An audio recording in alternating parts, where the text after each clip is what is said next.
ನಮಸ್ಕಾರ ಎಲ್ರಿಗೂ, ಹೇಗಿದ್ದೀರಾ? ನಾನು ಚೆನ್ನಾಗಿದ್ದೀನಿ. ನೀವು ಕೂಡ ಚೆನ್ನಾಗಿದ್ದೀರಾ ಅಂತ ಅಂದ್ಕೊಳ್ತಾ ಈ ವಿಡಿಯೋನ ಶುರು ಮಾಡ್ತಾಯಿದ್ದೀನಿ.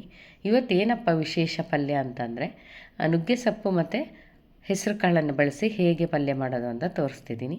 ಇದು ಆರೋಗ್ಯಕ್ಕೆ ತುಂಬ ಒಳ್ಳೆಯದು, ಹಾಗೆ ರುಚಿನೂ ಕೂಡ ಅಷ್ಟೇ ತುಂಬ ಚೆನ್ನಾಗಿರುತ್ತೆ. ಹಾಗಾದರೆ ಹೇಗೆ ಮಾಡೋದು ಅಂತ ನೋಡ್ಕೊಂಬರೋಣ ಬನ್ನಿ.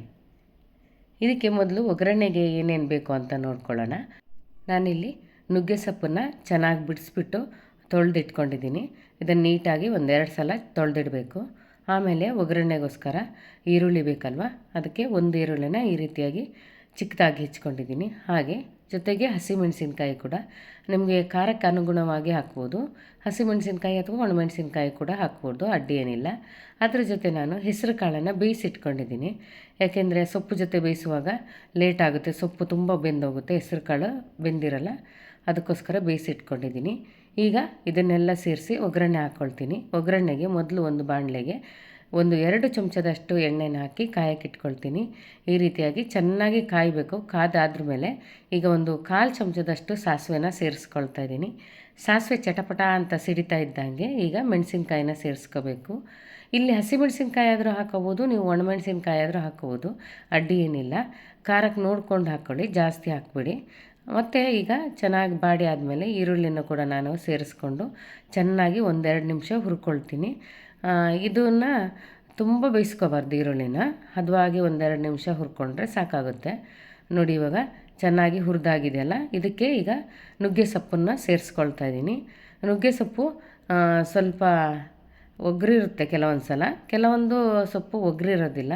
ಇದು ನಮ್ಮ ಅಮ್ಮನ ಮನೆಯಿಂದ ತಂದಿದ್ದು, ಇದು ಸ್ವಲ್ಪನೂ ಒಗ್ರಿಲ್ಲ, ತುಂಬ ಚೆನ್ನಾಗಿದೆ ನುಗ್ಗೆ ಸೊಪ್ಪು.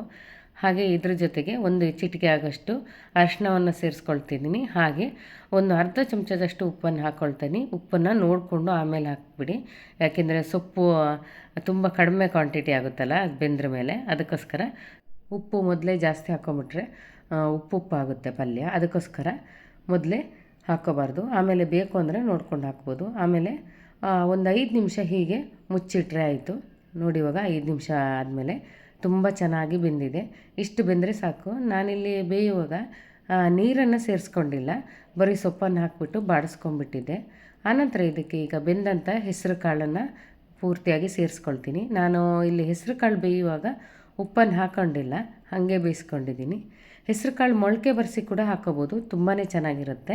ನಾನಿವತ್ತು ಮೊಳಕೆ ಬರೆಸಿಲ್ಲ, ಹಾಗೇ ಹಾಕ್ಕೊಂಡಿದ್ದೀನಿ. ನೋಡಿ ಎಷ್ಟು ಚೆನ್ನಾಗಿ ಹುರ್ಕುಲು ಬರ್ತಾಯಿದೆ ನೋಡಿ. ನಮ್ಮ ಕಡೆ ಇದನ್ನು ಹುರ್ಕುಲು ಅಂತೀವಿ ಪಲ್ಯಕ್ಕೆ ಸಾಮಾನ್ಯವಾಗಿ. ಮಲೆನಾಡು ಕಡೆ ಎಲ್ಲ ಹುರ್ಕುಲು ಅಂತಲೇ ಕರೆಯೋದು.